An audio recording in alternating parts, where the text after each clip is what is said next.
हाथ पैर फटकार रहे, गला फाड़ के रो रहे, पर नहीं बात सुनो काहू ने ना।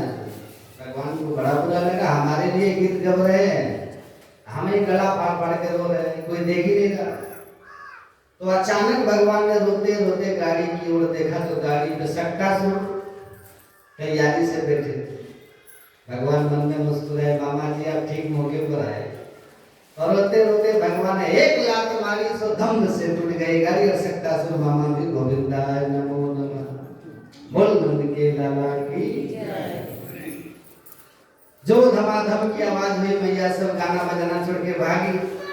जो गाड़ी टूटी देखी, मैया जोर से चिल्लाई, वाला सब तोड़ के आए और गाड़ी से लाला को बाहर निकाल के मैया की गोदी में दिए। मैया का मुस्कुराते हुए लाला ने जब स्तनपान किया तो मैया की जान में जान आई। हे भगवान, छोरा तो ठीक ठाक है, परंतु ये आंधी तूफान अभी ऐसे तो कोई आयो ना, बैल सांड कोई अभी यहाँ से निकलो ना, तो ये धम से गाड़ी टूट कैसे? दो छोरा भागे भागे, मैया हम बताए बेटा बताओ। बोले मैया तेरो लाला रोवे लगो तो हमने सोची चलो यार उठा के मैया की बोलते हैं। जब तक हम यहाँ के पास पहुंच रहे तब तक यार हमारी आंखन के सामने गाड़ी पे होल हाथ मारी कि धम से उड़ गई गाड़ी। मैया बोले दादी के घर से भांग पी के तो ना निकले, या नेक से कल के छोरा ने ऐसी लात मारी कि गाड़ी आकाश में फेंक दी भाई। मैया ने डांट लगा के भगा दी, पर छोरा सुगंध खा खा के चले गए। मैया तेरे सिर की सुगंध खा रहे हैं, आंखन देखी बात होता है, परंतु नते श्रद्धे गोपाल, काऊ ने भी यह बात पे विश्वास नहीं। ऐसे भगवान ने सकट बंधन किया। एक दिन मैया गोद में लिए बड़े प्रेम से स्तनपान करा रही थी कि इतने में तृणावर्त भयंकर बवंडर तूफान का भेष बना के आ गया। जो गोल गोल आंधी चलती है ना, चालू होती है ना चक्रवात, गोल गोल चक्र की तरह घूमती, तृणावर्त ऐसा ही लांगुट बन गया। भगवान ने तिरछी निगाह से देखा तो समझ गए कि मामा जी ने उड़न खटोला भेज दियो मेरे ताई। अब मैया गोद से नीचे उतारे तो या उड़न खटोला ने देखा मुंह से सपाटो करे, पर मैया उतारो ना चाहे, गोद में लिए बैठी। तो भगवान ने धीरे धीरे अपना वचन बढ़ाना चालू कर दिया। जब बहुत भारी है गए तो मैया को विवश होकर धरती में बैठाना है। भूमौ निधाय तं गोपी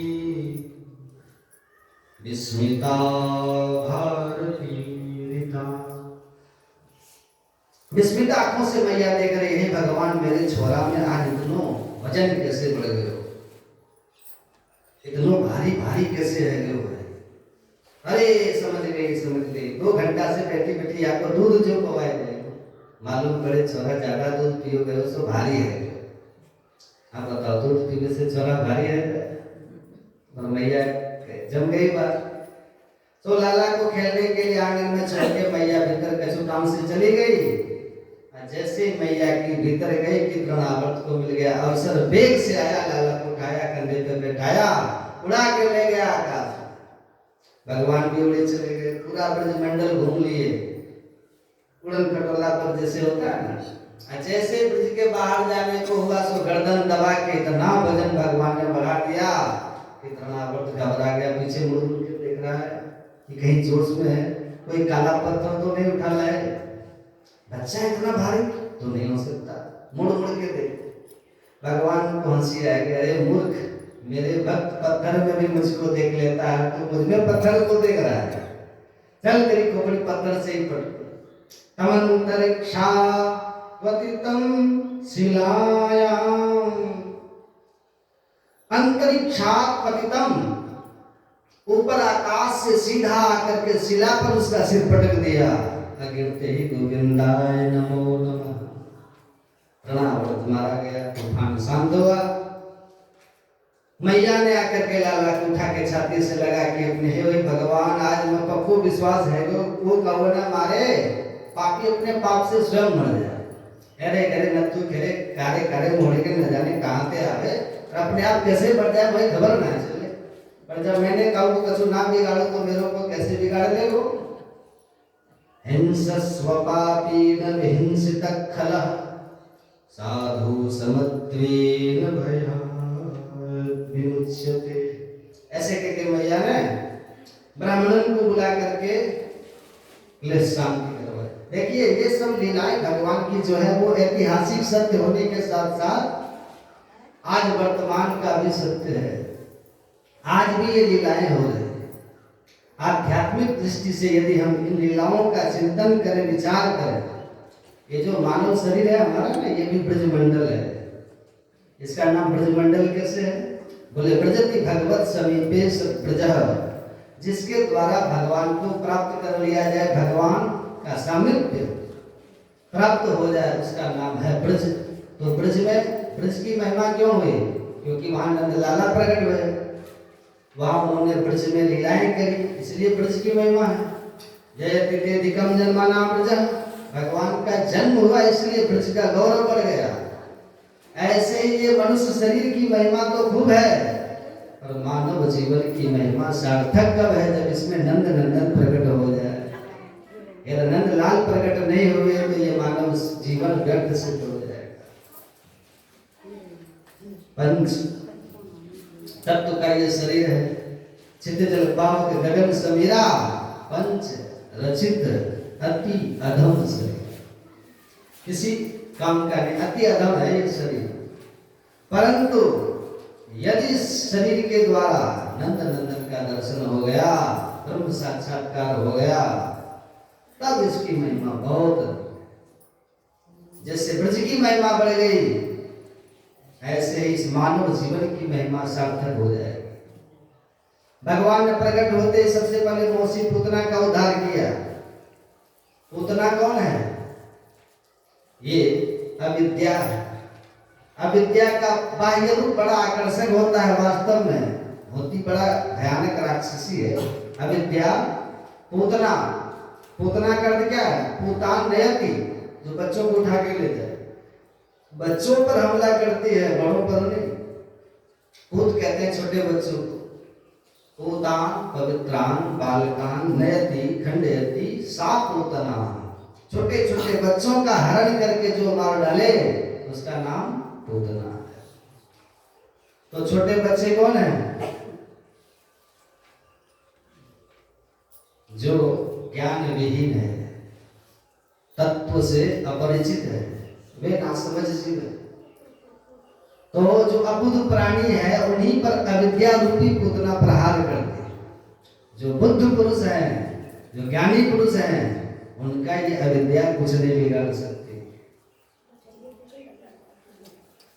परंतु चाहे जितना अबुद्ध हो, अज्ञानी हो, परंतु नंद नंदन जिनके हृदय में प्रकट हो जाते हैं, उनका फिर ये अविद्या कुछ नहीं बिगाड़ता। इसलिए एक ही काम है, भगवान को पकड़ के रखो, एक के साधे सब सधे। ये जितने भी दुर्गुण रूपी राक्षस हमारे ऊपर हमला कर रहे हैं, यदि हृदय में हरि को बैठा लिया तो ये दुर्गुण अपने आप ही दूर हो जाते हैं या मारे जाते हैं। इसलिए गोस्वामी जी हृदय में भक्ति से भगवान को बुलाना चाहते हैं। भक्तिम प्रियक्षर पुंगवनिर्भरम, भगवान बोले हमको अपने हृदय में क्यों बैठाना चाहते हो? बोले सरकार आप बैठ जाओगे तो कामादि दोष रहितम पुरमान संचय, मेरे मन मंदिर में काम क्रोध आदि ये कोई भी दुर्गुण फिर प्रवेश नहीं कर पाए, सब भाग जाए। इसलिए हृदय में हरि को पकड़ के रखो, गोविंद के बन करके रहो। गोविंद मेरो है, गोपाल मेरो है, ये बात केवल वाणी से नहीं कह करके हृदय से कहो कि प्रभु हमारे हैं। परिणाम क्या होगा? जैसे ब्रजवासी नंदलाल को अपना मान करके उनके साथ संबंध जोड़ के रखते हैं, तो सारे ब्रजवासियों के सब प्रकार से फिर भगवान रक्षा करते हैं।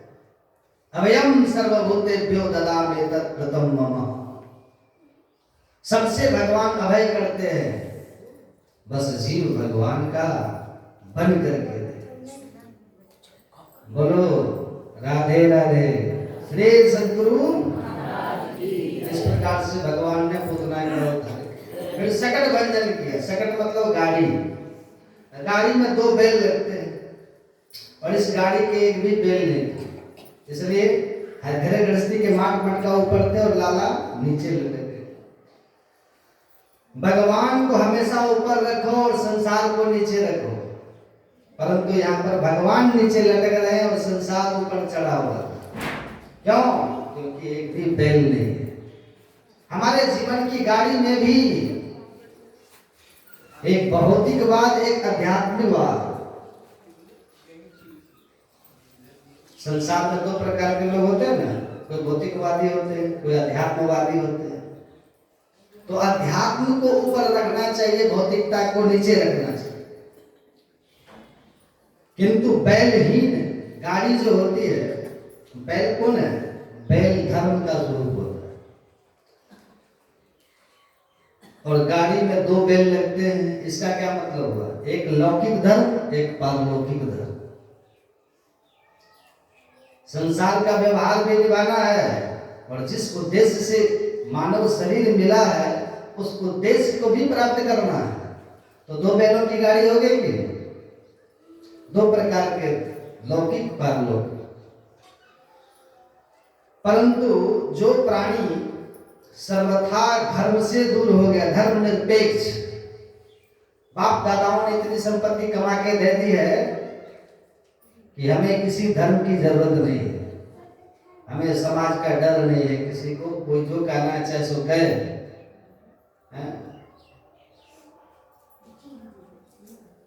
ध्यान से सुनिएगा, हमारे पास इतनी संपत्ति है कि हम परलोक को तो मानते नहीं, मर के कौन कहा जाएगा, किसने देखा। और लोक में हमें किसी का डर नहीं, किसी के सामने हाथ पसारने की जरूरत नहीं। बाप दादाओं ने देश को बेच बेच करके इतना माल हमारे इकट्ठा कर दिया है, कुछ यहाँ है, कुछ नानी के घर है, तो सब चकाचक हम जिंदगी भर खाएंगे। तो जो सर्वथा धर्म निरपेक्ष हो गए, धर्म से इनका कोई वास्ता नहीं रहेगा, तो परिणाम क्या होगा उनके लिए? फिर भौतिकवाद सिर पर सवार हो जाता है और अध्यात्मवाद उपेक्षित कर देते। परमात्मा जो अध्यात्म दीप है वो तो नीचे लटक रहे हैं, और जो भौतिकता की सामग्री है वो गाड़ी के ऊपर है। ऐसे ही जब गाड़ी की स्थिति बन जाती है जीवन की, तब भगवान को अच्छा नहीं लगता, फिर एक लात मारते हैं, पट से गाड़ी तोड़ देते हैं। गाड़ी के नीचे लटक रहे थे ना, जब लात मारी तब क्या हुआ? गाड़ी उलट गई, मटका फूट गए, कन्हैया ऊपर पहुंच गए। जब गाड़ी उल्टेगी तो नीचे वाला ऊपर आ जाएगा, ऊपर वाले नीचे आ जाएगा। मटका फूट के नीचे आ गए और कन्हैया ऊपर पहुंच गए। इसका मतलब क्या है? जो परमात्मा को भुला करके अध्यात्म से दूर होकर के सर्वथा भौतिकवाद में ही डूब जाते हैं, भौतिकवाद को ही सब कुछ मान के सिर पर रख लेते हैं, तब भगवान की लात पड़ती है। कभी भूकंप आ गया, कभी सुनामी आ गई, कभी कोरोना आ गया, उनका कुछ कुछ हो जाता है। ये सब दैवक प्रकोप होते हैं। जो भगवान की लात पड़ती है तो बड़े बड़े नास्तिक भी आस्तिक होके, हे प्रभु बचाओ, हे प्रभु बताओ, सब उस समय